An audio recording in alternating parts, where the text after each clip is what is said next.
Bonjour, Thomas Pagliarin, directeur d'APAG Environnement. Notre activité Bois Énergie a démarré en 2010 environ. Lorsque l'on collectait les déchets verts dans les déchetteries, on a eu assez rapidement une demande. Les collectivités et les professionnels ont eu rapidement un besoin pour traiter le bois type palette, cagette, rebut de scierie. On a eu aussi du bois de démolition, de l'ameublement. Aujourd'hui, nous avons une capacité de production d'environ 3-4 000 tonnes de bois par an que nous destinons en grande partie vers des chaufferies hyper locales dans un rayon de 30 km par rapport à notre site. Et donc en fait, nous broyons l'intégralité de ces matières de façon à sortir une granulométrie qui va être derrière calibrée par un séparateur. Lors de cette préparation de bois, on sépare les longs morceaux qui ont pu passer à travers le broyage de la fine qui a été produite pendant le broyage, de façon à obtenir une matière médium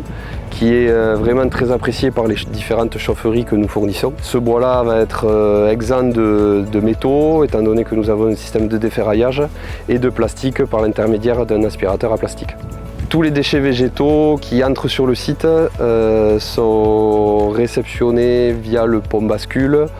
On a un contrôle visuel sur la qualité de la matière. Une fois réceptionné et validé, l'apport est dépoté sur une aire dédiée. Une fois le stockage réalisé, on a un broyeur qui va venir défibrer cette matière et on lance le process de compostage à ce moment-là. Nos matières vont être stockées sur différentes zones, retournées, aérées, arrosées, de façon à obtenir à la fin un compost normé NFU 44051 qui va être utilisable en agriculture biologique. Aujourd'hui réellement utilisé par la majeure partie des arboriculteurs du secteur, ce qui nous amène quand même à devenir un réel acteur du territoire sur le traitement de ces déchets organiques.